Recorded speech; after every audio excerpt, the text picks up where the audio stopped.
Tapi kali ini kita mau belajar tentang konseling pranikah. Konseling pranikah itu penting. Kali ini kita akan belajar arti pernikahan. Topiknya adalah tidak ada keluarga yang sempurna. Parenting ini perlu diketahui oleh semua orang, bukan hanya orang tua. Belajarlah menjadi teman yang asik, yang ngobrol, yang menghargai. Family unboxing. Membongkar keluarga.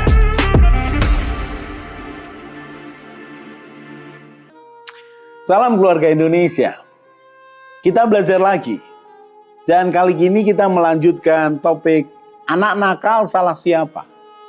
Sebelumnya kita belajar anak 6 tahun ke bawah masih nakal yang wajar. Nakal karena ketidakmengertiannya. Nakal yang bisa dipahami sebagai betul anak-anak.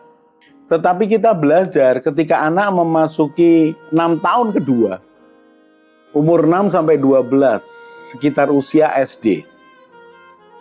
Maka tidak bisa ada kompromi yang sepenuhnya kepada anak yang mulai mengganggu, bahkan mulai merusak.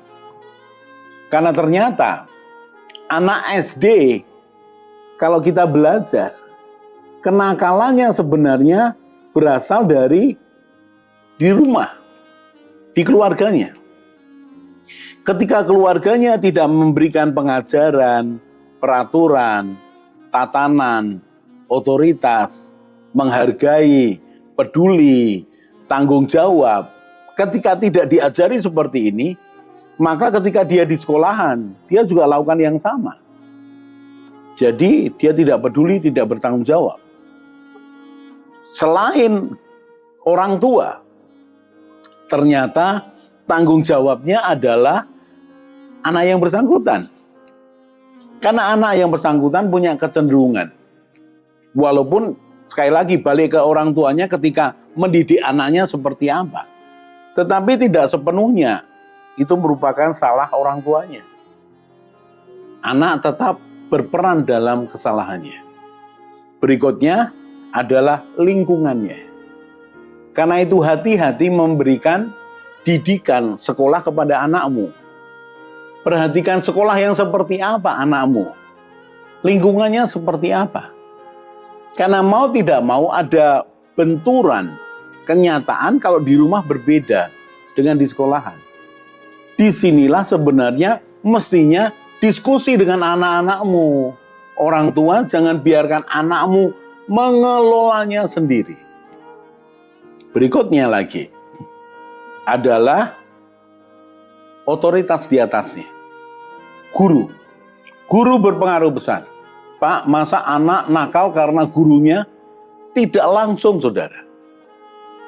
Tapi lihat guru yang tidak peduli, yang terlalu berpihak pada orang lain tertentu, kelompok tertentu, memberikan pemahaman bahwa oh ternyata boleh dilakukan kalau aku memegang otoritas, dia guruku. Jadi pada waktu SMP, SMA, bahkan ketika dia beranjak dewasa, pengajaran itu bisa masuk. Dan kata nakal, ada peran sedikit dari gurunya, guru yang salah. Lalu kalau ada pertanyaan, Pak, bagaimana dengan pengaruh internet, media sosial, dan yang lain-lain? Saya tidak masukkan pengaruh internet dan di luar itu, ya pihak luar itu, masuk di urutan pertama, kedua. Tidak. Urutan yang terakhir. Itu pun tergantung kepada balik kedua, anak yang bersangkutan. Balik lagi kepada yang pertama, didikan orang tuanya. Kalau anak ini terbiasa dididik untuk mengatakan tidak, menyaring yang baik, untuk mendisiplin diri sendiri, akan bagus sekali. Karena anak ini juga tidak akan sembarangan. Kembali, didikan orang tuanya yang bersangkutan, lingkungan, gurunya atau sekolahnya berpengaruh. Medsos balik lagi kepada yang bersangkutan dan orang tuanya. Itu 6 tahun kedua. Umur 6 tahun sampai 12. Sekarang kita akan perhatikan anak nakal salah siapa di usia 6 tahun ketiga, 12 sampai 18. Sekolahnya sekitar SMP atau SMA, atau SMEA atau apapun lah lanjutan. Ini fase yang berat loh. Ini fase yang berat. Mengapa? Karena 6 tahun pertama yang harus ditangkap seorang anak adalah kesan, diterima, dicintai, berharga, penting. Dia sebagai pribadi yang layak untuk terima hal yang baik. Kesan diterima, dicintai, dipedulikan, disayangi, berharga itu penting. 6 tahun pertama. Itu alam bawah sadar. Berikutnya 6 tahun yang kedua adalah didikan, pengertian, peraturan, hukuman, penghargaan, pendampingan. Karena anak yang bingung ketika SD harus didampingi orang tuanya. Nah sekarang SMP dan SMA. Mengapa berat? Karena anak SMP sudah mulai bisa menerima, berpikir lebih banyak, menganalisa, membandingkan, menimbang apa yang baik, apa yang tidak baik. Kalau anak di fase yang kedua tidak cukup terima didikan, dia tidak bisa menimbang mana yang baik. Semua diterima apa adanya. Kacau. Dan kemudian ia berantakan. Jadi anak yang melanggar peraturan, tidak peduli dengan orang, tidak sopan, kurang ajar. Jadi anak yang nakal, yang merugikan orang lain, membahayakan orang lain. Nah kalau sudah SMP, SMA, nakal, wah itu lebih berbahaya. Mengapa? Secara fisik lebih besar dan dianggap sudah anak besar, bukan anak kecil lagi. Walaupun SMP, SMA. Seharusnya sudah mulai belajar bertanggung jawab mengurus dirinya sendiri, ternyata tidak mengurus dirinya sendiri. Balik lagi kepada siapa? Keluarga, kepada yang bersangkutan. Karena itu amanlah kalau engkau dampingi anakmu, didik anakmu, cintai anakmu, terima anakmu, dampingi anakmu, doakan anakmu. Ketika fase ini loh, fase emas ini loh, 12 tahun ke bawah ini. Ini fase yang sangat penting. Karena ketika dia mulai SMP dan SMA, dia mulai melihat perbandingan. Dia mulai membandingkan. Mengapa banyak anak SMP, SMA tidak terima orang tuanya, lebih terima temannya? Karena dia membandingkan, wah temanku lebih hebat nih, walaupun cuma omongan. Wah keluarga itu lebih hebat nih, walaupun itu cuma kelihatan di luarnya. Tapi itu yang terjadi. Dia mulai membandingkan, dia lebih percaya karena dia pengen diterima oleh teman-temannya. Repot kalau di keluarga dia tidak diterima, banyak ditolak, banyak diejek, dihina. Dia butuh penerimaan. Dan teman-temannya menerima dia ketika SMP, ketika SMA. Repot. Pak, kenapa repot? Karena belum tentu baik. Tapi kalau keluarga menerima dia, pasti baik. Walaupun saya tahu ada beberapa keluarga yang tidak baik. Tapi secara umum kalau anak diterima, dihargai, pasti akan baik. Nah bayangkan, kalau dia mulai dengarkan teman-temannya, lebih daripada keluarganya. Terlebih lagi kalau keluarganya tidak peduli dengan dia, ya anak nakal. Dia ikut-ikutan teman-temannya.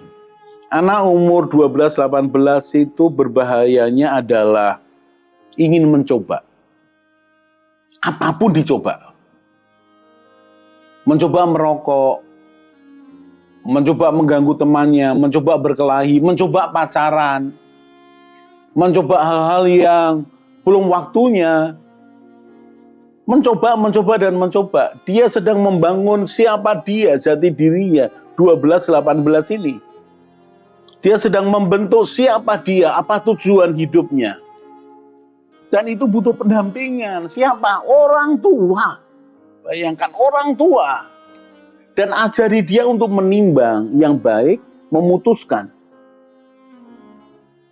Kalau dari rumah sudah diajari begitu ketika dia SMP, SMA, dia tahu mana yang baik.